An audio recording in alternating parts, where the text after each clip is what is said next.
Hey everyone, I'm The Terrain with Server.pro, and Mojang has recently released Snapshot 20W49A for Minecraft Java Edition. This snapshot got an absolutely enormous addition to the game, so let's head into the snapshot and cover all of the changes.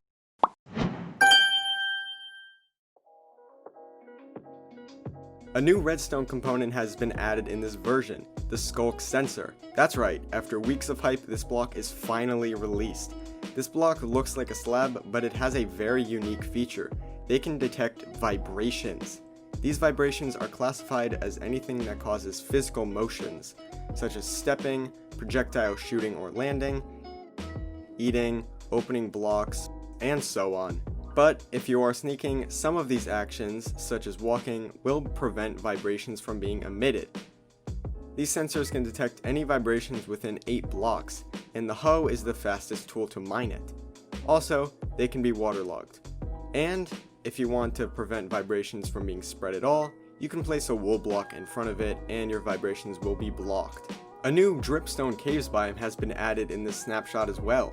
Currently, these biomes do not naturally generate, however you can still explore them with a single biome world, and you can see stalactites and stalagmites from the previous version, as well as small pools of water on the ground.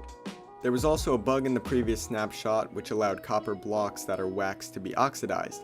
However, this bug should be fixed in this snapshot. There's been a huge change to the technical scene in the snapshot, as there is now a new game event system that has been implemented, and it is responsible for detecting what actions emit vibrations for Skulk sensors.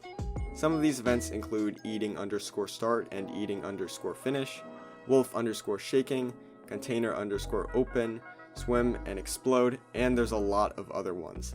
And by going into a datapack folder, you can edit which of these game events will emit vibrations and which events can be prevented if a player is sneaking. In the previous snapshot, players who had advanced tooltips could see a bundle's fullness level. However, in this snapshot, the fullness level is going to be shown regardless of whether advanced tooltips is on or off.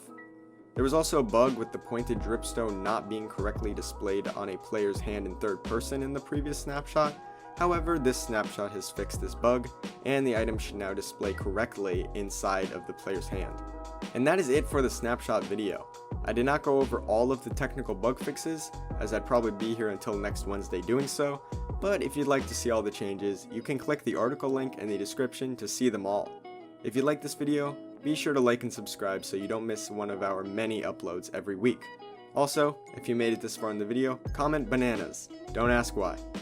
And if you'd like to create a free server so you and your friends can play with these new Skulk sensors, be sure to head over to Server.pro or click the link in the description.